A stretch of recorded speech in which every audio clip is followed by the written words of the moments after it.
And now with under 30 seconds to go and the clock stopping, 1st and goal, Utah's in position to win this game. 2nd and goal. 4-man rush. End zone. Intercepted! Yes! Amari Burney with a diving pick! Look at Burney in between the hashes. Right with the vision, the trigger, the tight end falls down. Gets his hands underneath that ball.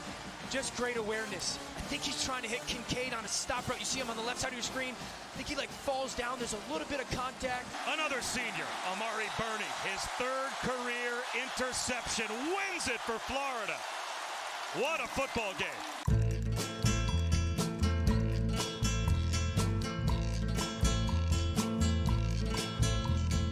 From the dusty mesa, her looming shadow grows. What do we have here, Marty? Looks like another idiot who bet against Florida in a home opener. What was his name?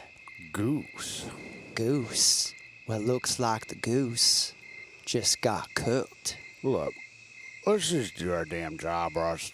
What do you think the average intelligence of this goose was? Never mind. I see a Screen Actors Guild card. Question answered. Get off your high horse, Russ. Utah stopped 3 times in their own 5-yard line without any points. They took full control in the 3rd quarter. In the last play of the game, the freaking tight end slipped in the end zone. That's why Cam Rising threw that pick. Oh, yeah. That Florida humidity, it'll get you every time. At night, the dew flicks off the grass blades like the panties on a 20-year-old girl who just found out her Bumble date's 6'1". I wouldn't know.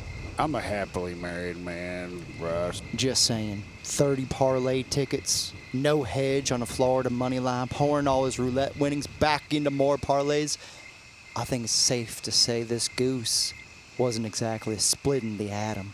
Do you always have to be this miserable? Utah returning nearly their entire offense off a team that should have beat Ohio State in the Rose Bowl, Rust. And they should have won in the swamp, but they didn't.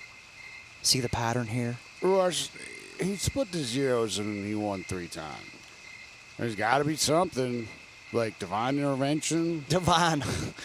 Oh, hell, Russ. Why would I ever try to convert you? Look, I consider myself a realist, but in gambling terms, I'm what you consider a round robin. And to just think, all the Goose had to do was get the Utah win. Time is a flat circle. Everything we've ever done or will do, we're going to do over and over and over and over again. Russ, what in the hell are you trying to say now? I'm saying this goose, even though Anthony Richardson extinguished his dream and sent his consciousness spiraling into a dark Mississippi night, he won't stop. He'll do what he's programmed to do, placing Poontang Parlays that give him hope for a future that's already been crushed. Now, why the hell would he do that? It's simple, Marty. He's trying to make that bread and butter them hoes. Oh, yeah. I am the mongoose. But you can just call me Goose. I'm more beaten down than a rented mule. My butthole feels more busted than a 2-star Budapest hooker. I am broken, bloodied. My heart has been torn out like a 15-year-old girl who's fallen in love for the first time. Yet here I am, doing this fucking show in a 1,000-degree basement. To my right, hello, miss. How do you do? He went 4-2. The Sicilian ass assassin. He's never been to Sesame Street, but he flips a big bird.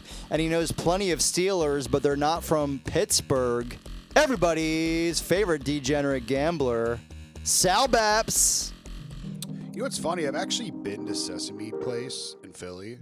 Oh, So really? I have seen the Big Bird. I've seen it before.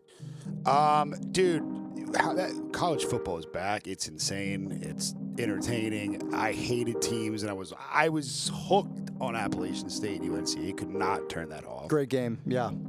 Horrible game, actually. But- Horrible pleasure. Horrible pleasure, but Murder porn. it was murder It should porn. be on ID Discovery, then. The reruns of that. It was a, we said we were in the eye of the hurricane.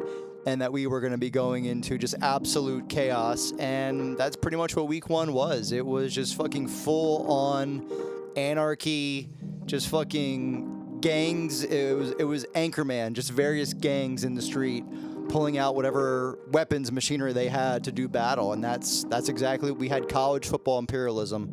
And now we're just picking up the ashes and seeing what teams are moving on. Now, speaking of moving on, I need to move on from week 1 of college football. Sal Baps, you know I tried to do the impossible. I tried to hit 30 parlays. I tried to hit a Poontang Parlay. I tried to hit a Platinum Poontang Parlay.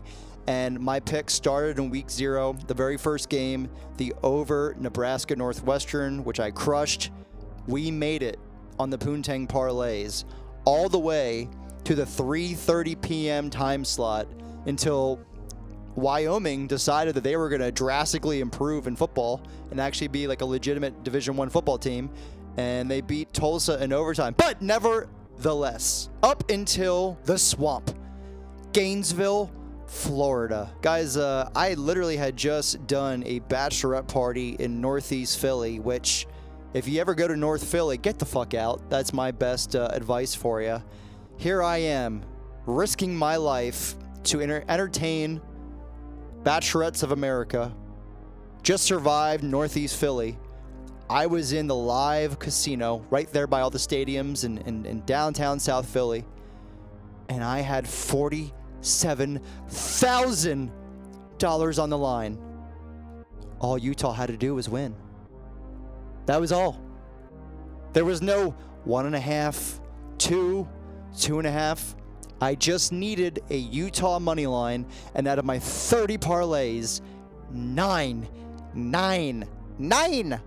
would have cashed for a total of $47,000 and about $400. But as we know, Utah could not come through because they decided that, when you get to the 3-yard line, you just don't fucking score. Not once, not twice, but 3 times they don't score. And it was like a movie as I sat there at the live casino and I watched in real time as Cameron Rising threw that fucking pick, and all my hopes and dreams went completely down the shitter.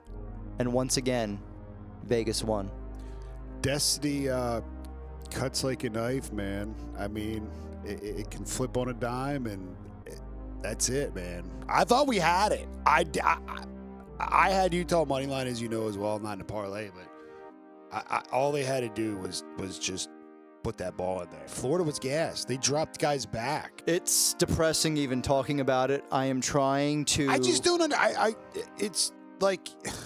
Can we just give credit where credit's due? Yes. Yes. Anthony. Well, yes. first of all, good. He's very first of all, good. But they still shouldn't have won the game. First of all, Utah money line was the correct pick. It was, dude. If you find anyone who's like, oh, well, look, that Florida was sharp. Utah won the game. They didn't score 3 times on the 1-yard line. It's fake. It's a fake loss. It's bullshit. If those 2 teams play on a neutral field tomorrow, Utah is the favorite once again. By 10.5 points. Having said that, all of the PR, all of the love coming out of Florida camp in Gainesville there was that Anthony Richardson was literally Cam Newton 2.0. And that 2-point conversion where the dude straight up spinned and juked 2 Utah defenders, which turned out to be huge. If he doesn't get that 2-point conversion, changes his game. Utah drives down the field like they do, and we never get the pick because conservative Kyle Whittingham probably just kicks a field goal, and I go home with $47,000. But Anthony Richardson, he made that fucking play. He should have fucking kicked 3 field goals down there. I mean, yeah. And he still would have won. True. They lost by 1 point. Billy Napier, you can see just how much of a culture shift there's been in Gainesville. That fucking team is 100% way more disciplined. They are a hard-nosed, physical team, and guess what? They ran the ball at will. Now they're going to go right back and play Kentucky, who hates them They're more than any team. Kentucky has no running backs right now. I'm not concerned about that. We'll get to that game in a little bit. But on the bright side, guys, if you tailed us, we went 9-3 on the pick 6. We did lose the boss cocklock all the way from week 1, which was Utah. but we made up for it with the Penn State Purdue over We did. Boz Cocklock, which And smashed. That was a great hit, yeah. So to recap, I went 5-1. Sal Babs went 4-2. 4-2 with LSU at the goal with 1 second left. True. That's a 5-1 swing there. Who was your other loss? The other loss was the Tulsa bet. That was the Tulsa bet that I had against You did go with Tulsa. Wyoming. Okay. Yeah. Which was fake again. It's overtime. Listen, guys, if you're going to lose like me. Yeah. Lose like with 1 second to go Yeah. in overtime. That's the sign of someone you would like to tell. Would you rather get blown out and have no shot and your bet's done in 5 minutes, or at least battle till there's 1 second left? I mean, come on here. For sure. My one and only loss was the Georgia State plus 13 against South Carolina, but even that was a little bit of fake, because if you actually watch that game into the third quarter, Georgia State was leading. As we said, Spencer Rattler, he's trash. He sucks. He fucking sucks. But credit to Shane Beamer. You know, back in the day, his dad, Frank Beamer at Virginia Tech, there was a thing called Beamer ball, which basically meant tough defense and you fucking block one punt a game. South Carolina, Beamer ball is back. They blocked 2 Georgia State punts. I don't believe they do it this weekend in Fayetteville against Arkansas. I think Arkansas rolls, but that was my only loss of the week. All my overs fucking smashed. What I tell you about the overs, and they all hit. So 9-3 on the pick six. People, 9-3 here. This is a profitable show. I don't care what you think of us personally. We don't care. This is about numbers. It's about numbers, and if you tailed us, you made some fucking money. Now, before we get into the show deeper here, once again, guys, we need you in the worst way. Please leave a 5-star review and write a sentence. Could literally be anything. Could be Goose chokes on cock harder than Utah at the Swamp. Could be Sal Babs out here killing it, except when he bets on a racist Irish Catholic that talks like a Cajun when in reality he's from Boston. Could be Goose bets a lot of overs because the only thing he's ever been under is a giant sack of shit. Just leave the 5-star review with some kind of actual written human review, because that's how the algorithms promote shows. So if you like our show and you want to help us, you want to defeat all the new woke order, so to speak, that's how you do it. And also follow us on Twitter at Butter and Hose. We also just launched an Instagram account that we will be delving deeper into. Butter and Hose on Instagram. Butter and Hose. Post plays on there too. If you don't listen to this, Yeah. post our plays. Yeah, if you ever miss an episode, or for whatever reason you just you just want to tail us. You don't give a fuck about what we have to say.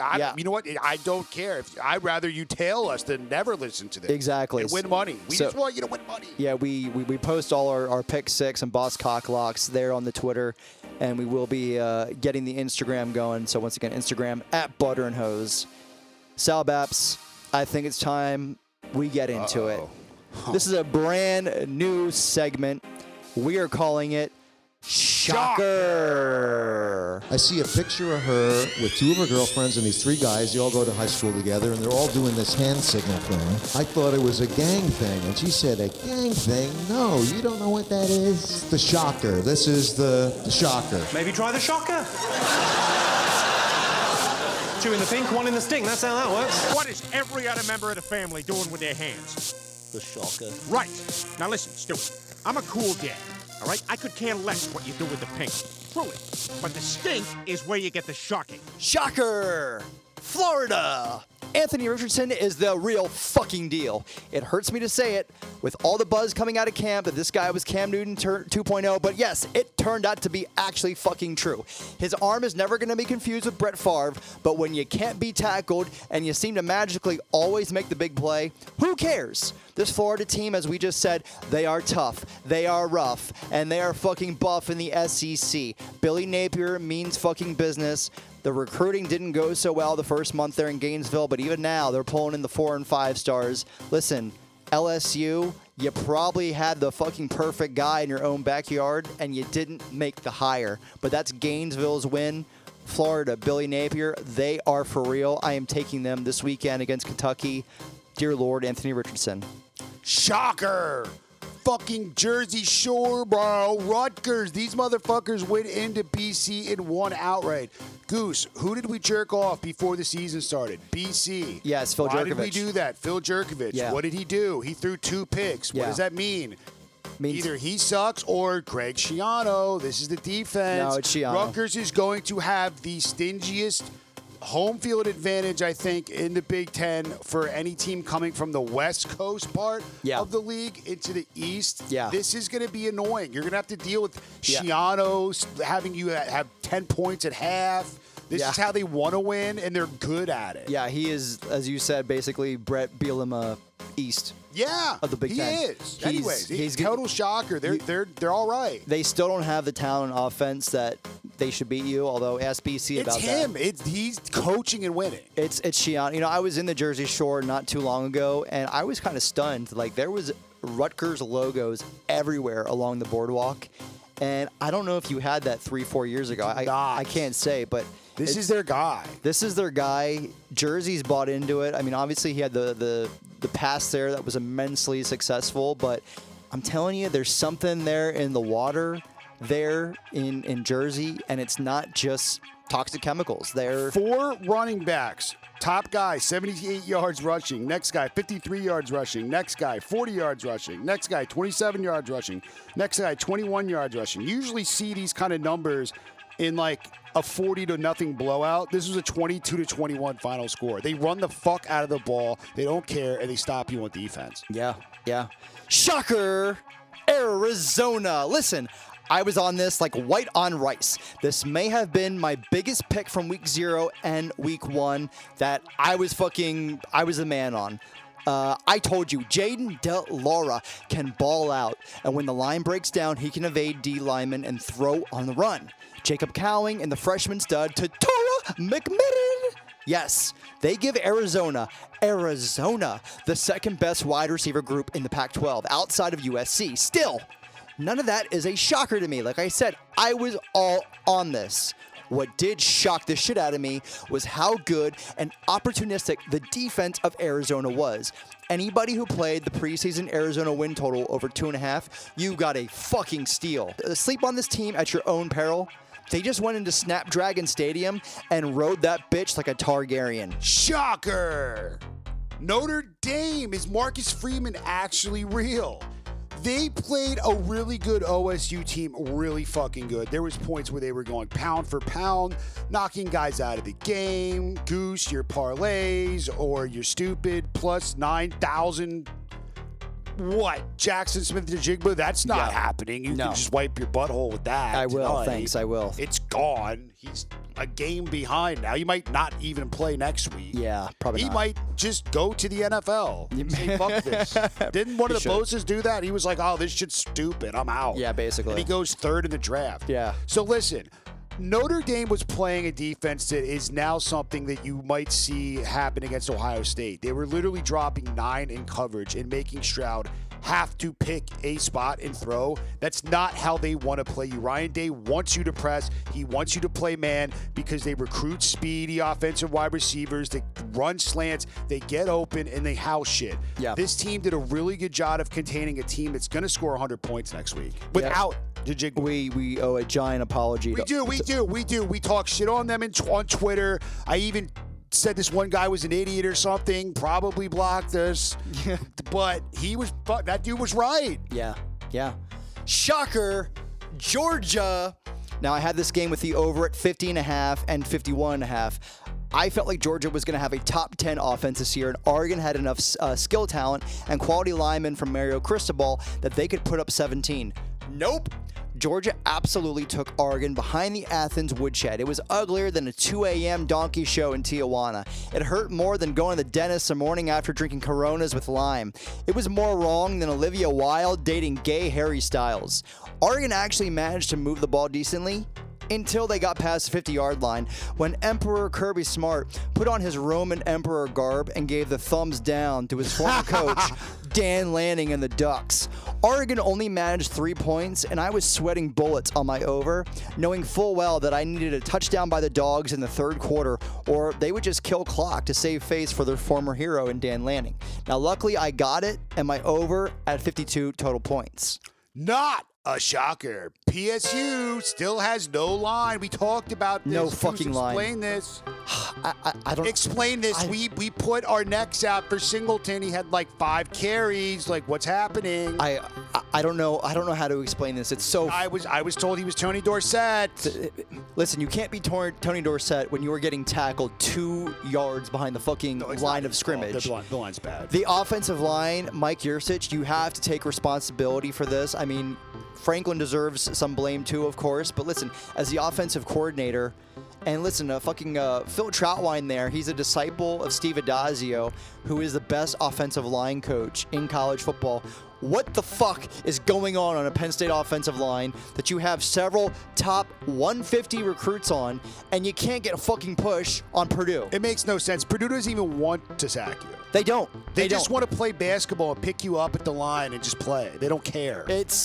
I have no words for it, but look, PSU fans, they'll be like, well, we won the game and shit. Like, but you got to think long term here. If you're not stopping that pass rush, what do you think's going to happen when you play Michigan State, you play Michigan, you play Ohio State? Things are going to happen badly. We're getting rolled. People will die.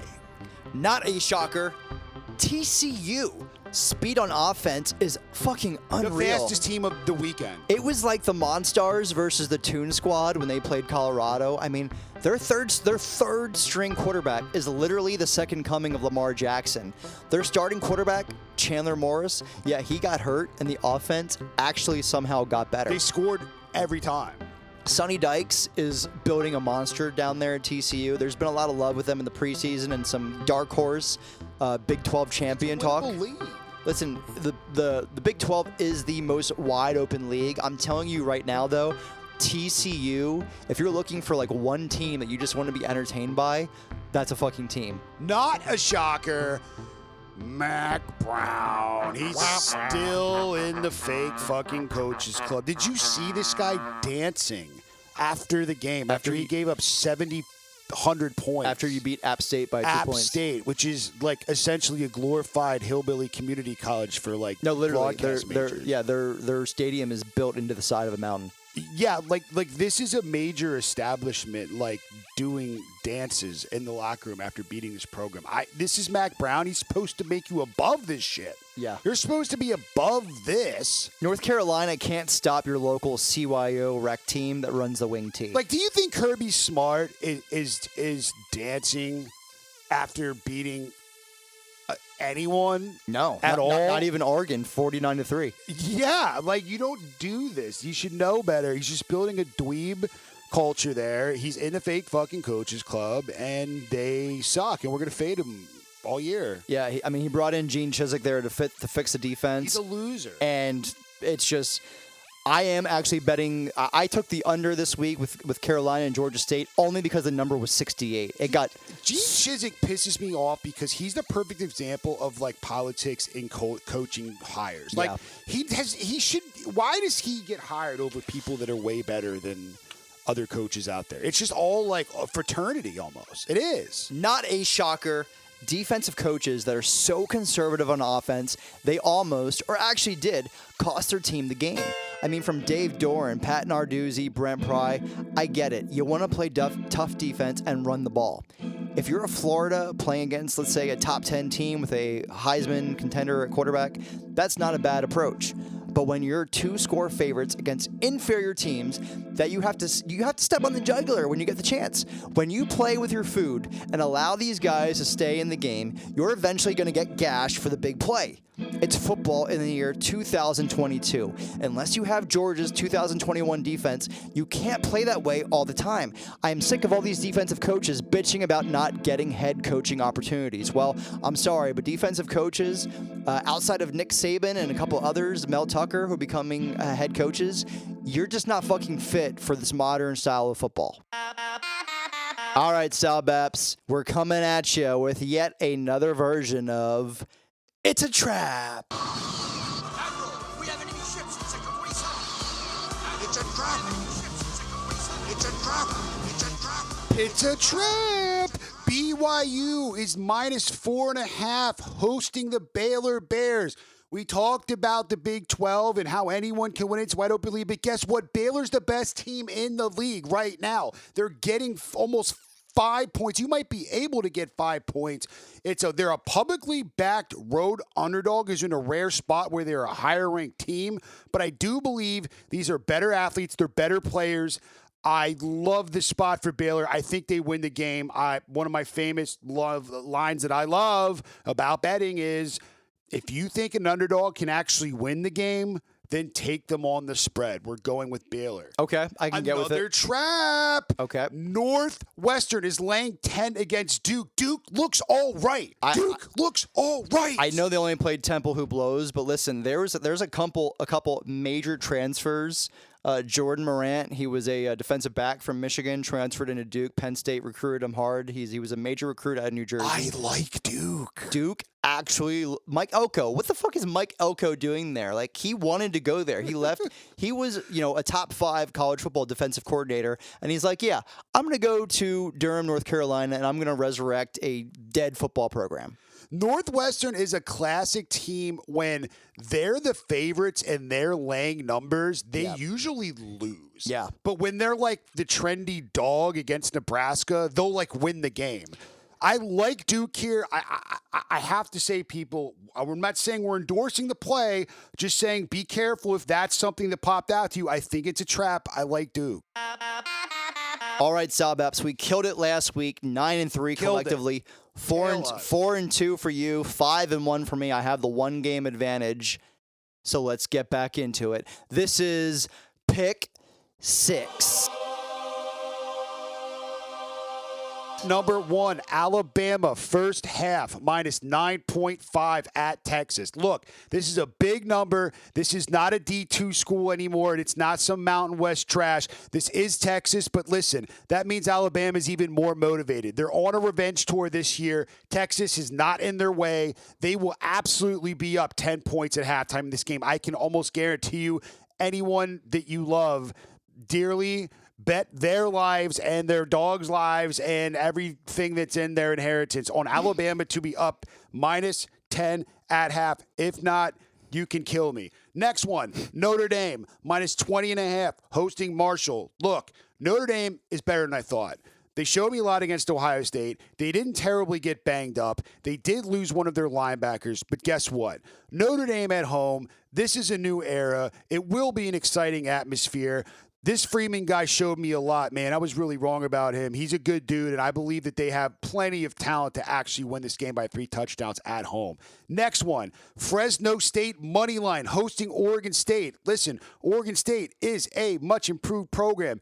They are definitely in contention to battle for the Pac-12. Yeah. But we love Fresno. This is a Fresno show. You've known that since week 1. That's our team in that league. We love them. They're home. They're a 1-point underdog. We're taking them to just beat Oregon State. They can absolutely do it. You got to grind this one out with us. It's going to be a late night, so fucking get ready for a late night battle and go with the home team. I think they can win. I'm staying away from it.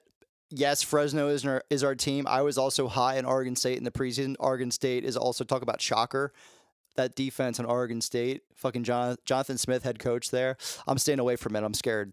The fans and MS-13 gang members will show up to Fresno and cheer them to victory. That is true. That is true. Next one. Can you believe it, Goose? I'm betting on UConn. This is like a world revelation. The team that I hated and trashed, the state that I hated. The state that's putting Alex Jones. AOC has converted you. She literally put you in the dungeon and made you watch 13,000 hours of the United Nations one government world order, and now you're all about it. I now have blue hair. You have blue hair. I have blue hair. So listen, UConn's getting 23 points at home. We know Jim Moore is probably going to work out here. This is kind of a good spot for him. Yeah. There's not a lot of big pressure at some of the other jobs he's been at. Yeah. So this is a place he can just coach. And when it comes to that, he's been doing this a long time. So I think they're good enough. I mean, who is Syracuse to lay this? To lay this, though? To lay this. I told myself I would never bet on a UConn football game again. So Yeah, I think I would do this, though. I'm doing it. It's in my plays. All right, it's your play. We'll see what happens. Okay. Next one, USC -9 at Stanford. Fuck Stanford, dude. That's the only thing I'm saying about this game. Fuck Stanford. I love USC looks awesome. They're defensively sound. Lincoln Riley has enough guys over there to do this now. Like, we thought this might take a year or two. They're fucking gross, dude. I love it. It's actually going to be part of my Poontang Parlay, so you don't have to, no arguments here. Awesome. Last one, Auburn -23 hosting San Jose State. That's a very long trip, a very stupid trip. It just seems like if you were point munching, you would maybe lean San Jose State. I think you go with the chalk here. Okay. I know that Penn State's looming on this schedule for Auburn, correct? Yes, next week. But guess what? I believe that only gets them to ramp up more. I do not think this is like a look-ahead situation. This is a team that needs to win games. They need to prove that they're a part of this SEC that's going to be tough. Auburn is capable of absolutely covering at home. It should be a good vibe down there, and it'll be a good warm-up test to get ready for PSU. Yeah, I like it. Last year before PSU, they fucking crushed whoever they played the week before. They Penn did, State. yeah. And they actually did pretty good against the shit teams last year under Brian Harsin. So I can go with that pick. I'm looking at the trend of that. That's what I'm looking at, yeah. All right, into my pick 6, I got to lengthen my lead here on Sal Babs. I have to fucking capture the crown and show how Goose is superior above all. So pick number 1, we are going to the Bounce House in Orlando. I am taking UCF -6.5 at home versus Louisville. Listen, this Louisville team, dog shit. All that hype coming out of Florida camp about Anthony Richardson was 100% legit. Meanwhile, in Louisville, all the hype coming out about Scott Satterfield and Malik Cunningham at quarterback, it's bull. It's all fucking garbaggio. They don't look good. UCF was my preseason pick in the American. I still think Gus Malzahn is weirdly enough actually a good fit there. They got a lot of transfers in the transfer portal. A lot of Auburn kids came over there. I think UCF at home, and that stadium gets fucking loud there in Orlando. That's why they call it underrated stadium. Underrated. Super underrated. People think of Florida, they think it's like, a joke. That place gets lit. Yeah, it really does. So I watched a game on there, it was on TV, and I was like, I wish I went there. Yeah. Bro. Oh yeah, there's smoke shows Yeah. everywhere. So we're taking UCF -6.5 at home against Louisville. Pick number 2. I'm doing it. Penn State -24.5 in Beaver versus Ohio. This is why I am picking the game. If you saw that Penn State-Purdue game, what did we talk about? We talked about Nick Singleton. That did not happen, but we also talked about Drew Allard, the 5-star backup quarterback. Can we just say this right now? Clemson and Penn State are not starting their best quarterbacks. Cade Klubnik needs to be the starting quarterback at Clemson. Agree entirely. Drew Allard needs to be the starting quarterback at Penn State. I do think Sean Clifford and that shitty offensive line against a MAC team in Ohio, they're going to get enough push off the line. I still love the Penn State wide receivers. I do think James Franklin's notorious for running it up on shitty teams. And now that you have Drew Allard as a backup quarterback who's going to get meaningful snaps and they're trying to develop and grow him, I do think Penn State covers this and probably by 4 touchdowns or more. And let's be real. Penn State, at the end of the day, no matter what we said, how bad they looked, they covered and won at a place that not even Ohio State and Michigan State have won at in the past 3 years. Yep. And Joey Porter Jr., as advertised, is must-watch. We talk about must-watch TV, that TCU offense. Joey Porter had 6 pass breakups for Penn State. Now, was he flagged a couple times? Of course. That's how he is. He fucking mauls guys as a DB.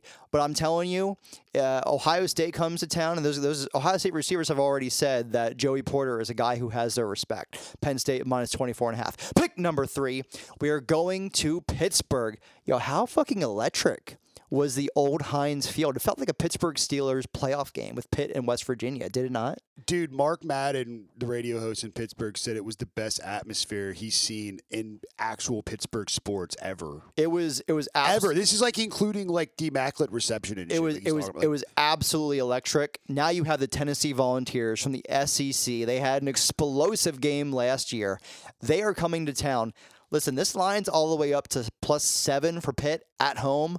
That's not what I'm taking here, though. I am taking the under 66 points. Listen, I know Tennessee can put up 40 points on anybody, including this elite Pittsburgh defense. But if you saw against West Virginia, until West Virginia got that freshman running back that ran all over Pitt, that game was muddy. It was ugly. This is how Pat Narduzzi wants to play this year. I think it's fucking retarded. I think Mark Whipple should still be his offensive coordinator and that they had a really good thing going. But that's not the way Narduzzi wants to play football. So this game here, he is going to try to run the ball down Tennessee's throat. He is going to try to have as much ball control and time clock possession as he possibly can. I think this game does not hit 66 or anywhere close to it. Pick number 4, my Texas Tech. Yes, in Lubbock there, the Hills have eyes. They also have W's this year. The Red Raiders. The Red Raiders. I am taking Texas Tech money line at home versus Houston. I just want to chime in that I love that. Listen, this Texas Tech team, they lost their starting quarterback, and it doesn't really fucking matter. Once again, like TCU, their quarterback gets hurt, just the next guy comes in, he's even better. So I am absolutely, Donovan Smith now is your starting quarterback there in Lubbock. And Houston, they had a decent first game against UTSA, They were okay. who's a respectable team. I luckily got my over on that when it went into overtime. I'm telling you, though, right now, I love this Texas Tech team. Vegas also loves them. Zach Keatley, offensive coordinator. Joey McGuire, head coach. I love all the vibes in that program. We're going Texas Tech money line.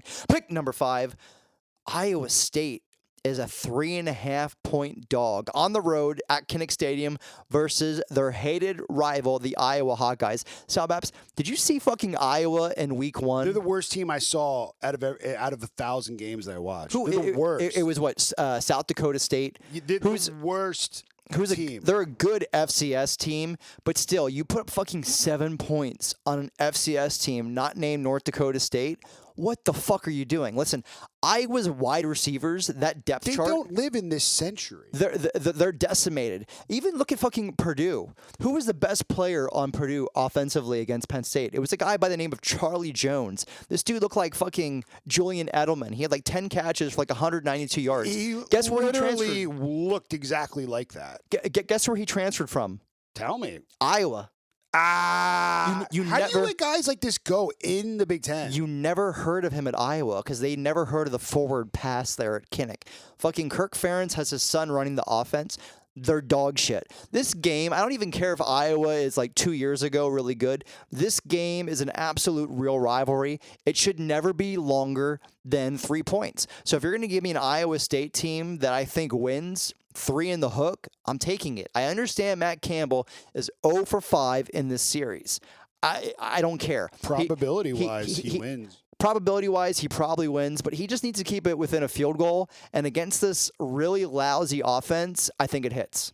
Last pick number 6. I love my Arizona Wildcats. But you know who else I love? The Mississippi State Bulldogs. Mike Leach in year 3. Talk about college football imperialism. He just fucking smokes people in year 3. This Mississippi State team, I'm telling you right now, they're a top 12 team in the nation.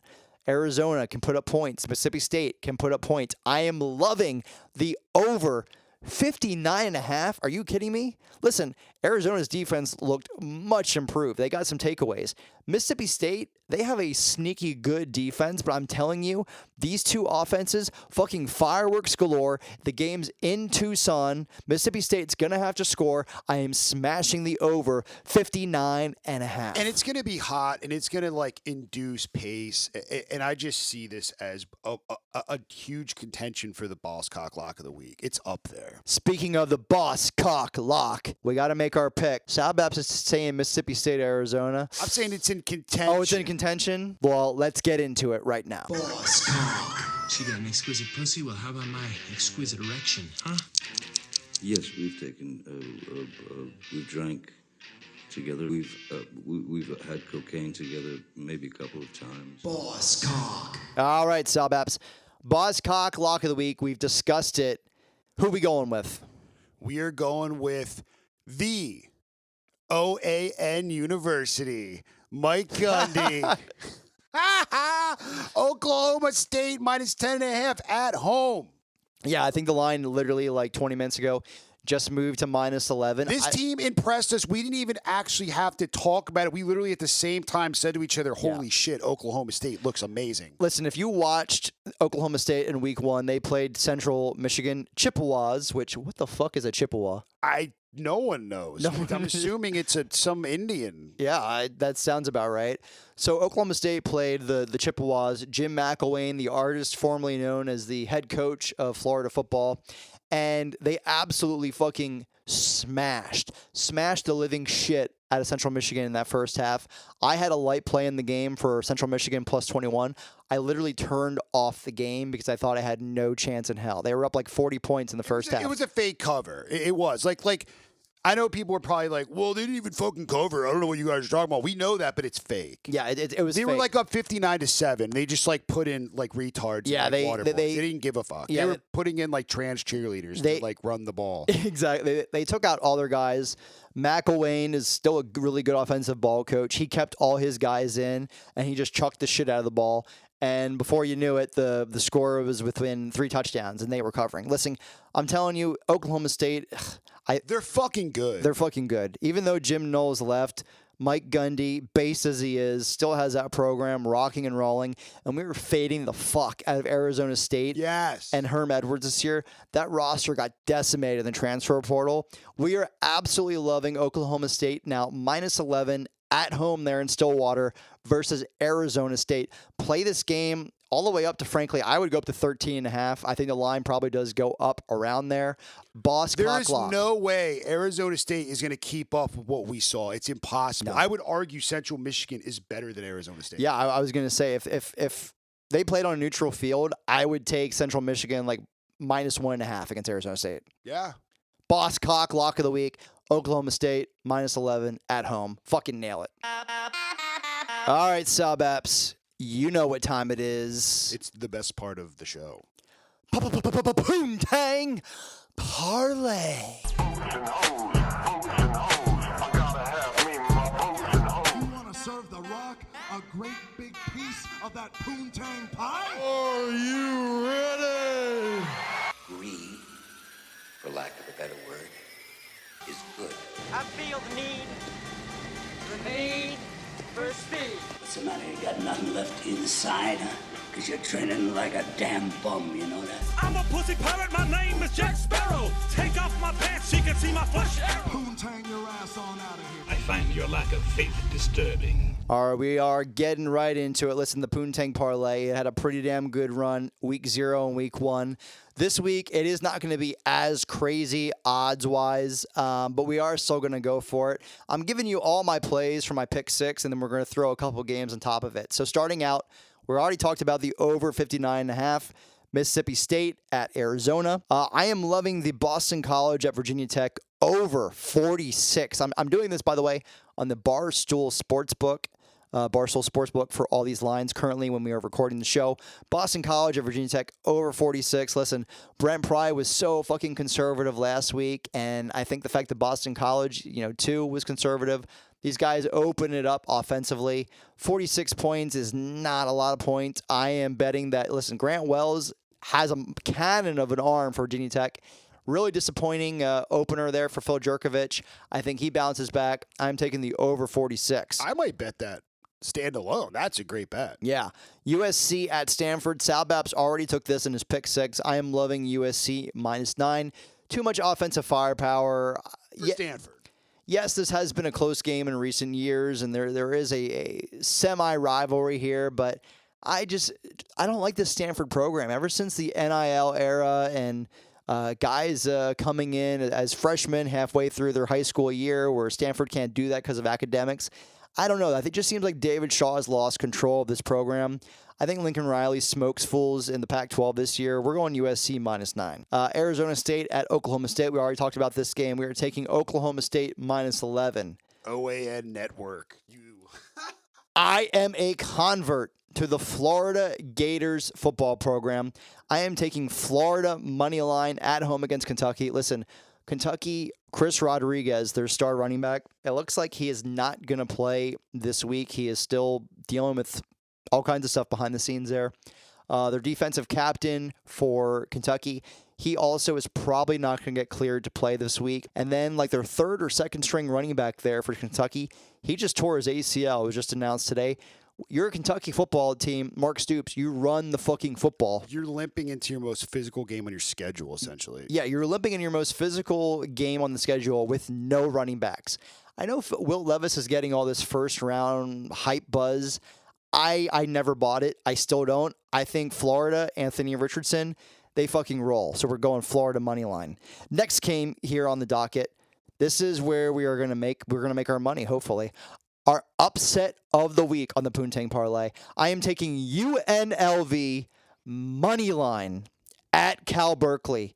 Sal Baps, I love this UNLV offense. I love Ricky White. They have legitimate stud guys there on the outside. Yeah, you were right about this the other week, man. I mean, UNLV looks solid, dude. This reminds me of San Diego State in Arizona, and the fact that if UNLV can get up early, if they can get a couple touchdowns on the board, Cal, much like San Diego State, does not have the offense or the overall philosophy to be able to play catch-up football. Cal does have an outstanding defense, but so did San Diego State. So I'm saying right now, UNLV money line, if they can get up early, this could actually hit. We'll see. We already talked about Iowa State plus 3.5 against Iowa. Already talked about Texas Tech money line. We already talked about the under 66 with Tennessee and Pittsburgh. Next play here on the board, we're going to Wake Forest minus 13.5 at Vanderbilt. Listen, I was all about Vanderbilt. I was on the Vandy train against Hawaii.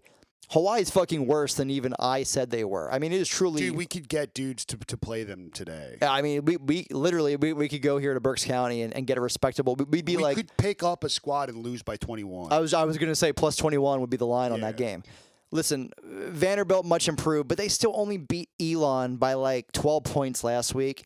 If you didn't see it, breaking news, Wake Forest, Sam Hartman, their record-breaking quarterback, has just been cleared. He had some kind of blood clot issues. I'm saying first game back, Wake Forest rolls by probably 17 here. So at 13.5, I'm taking it. Penn State minus 24.5, already talked about that. And last play on this Poontang Parlay is UCF minus 6.5 in the bounce house. Sal Baps at Poontang Parlay right now on the Barstool Sportsbook. When you throw in the UNLV money line, $5 for that 12-game leg pays out $22,858.56. So I look to make fun of these bets that you make. Yes. I'm having a hard time doing that because I like pretty much all of it. Even UNLV money line? I think they can win. Yeah. We saw them, dude. That's the only way that you can get that kind of payout on that. It's plus UNLV's plus 380. But if you're right on this and you think you are, and you get on these things before Vegas figures it out, you get rewarded for it. And that's why this $5 will pay out that much. Yeah, like I said, literally, it's just going to come down to UNLV needs to have an explosive first quarter. If they do that, they can do it. Hey, there's the one play I don't like, and it doesn't matter because it's your Poontang Parlay, and for people out there, you should take them because they're cheap, and he does get close consistently. I don't know if Tennessee goes under. There was 900 points in that game last year. Yeah. West Virginia even put up points against Pitt. I don't think Narduzzi's this genius you think he is. I think he had a rare group of just really good quarterbacks for about 4 years at Michigan State. West Virginia only put up points when they inserted that freshman running back. But they still who was did a it, though. Fucking tank. I don't think Tennessee. You don't think Tennessee can move the ball? SEC caliber linemen can move guys and score. I don't think Tennessee has as good of a running game as West Virginia. Look, I hope I'm wrong. I'm not betting the game. I hope this Poontang part. If my goal is to pick this apart, that's the only weakness I see. I like everything else. It's a lot of fucking points, man. 66. I'm just listen. What Vegas is probably doing is they're looking at the game last year, which I think not an exaggeration, was like probably 95 points. It was like 50 to 45. That was Mark Whipple though as the OC. Right. I'm going with the under. We'll fucking see. Poontang Parlay. All right, Sal Baps, any final words for our faithful listeners here? Yeah, listen to him and fucking give us a review. It doesn't matter what it is. It really can be just 3 dots or just say, give us a grade. Say we suck. Just anything. Just say F+. And just give a 5-star if you talk shit, though. If you talk shit, give a 5-star. Yeah. Just to clarify that. Don't, put 0 and be like, fuck these guys. Just like you can say, fuck these guys, but 5 stars. Yeah. Listen, week 1 was magical. It was so good to have college football back. The crowds were into it. There was no freaking of that worldwide pandemic talk. That one 4 or 5 days straight of just awesome games. Yeah. It was a celebration of college football. It was a celebration of Americana. It was people fucking coming together from different backgrounds, creeds, races, whatever the case may be, and just fucking enjoying life. Like, imagine how much of a loser you were if you're like trying to talk about politics over Labor Day weekend with all these cool games on. Like, how much of a loser are you? Yeah. Just shut up and watch these cool games for fucking a little bit. Jesus. Exactly. I couldn't agree more. It was an absolutely beautiful sight. Loved all the tailgate action, and it was just really encouraging. I think we're gonna have a really awesome season. The fact that we went 9-3 also helped.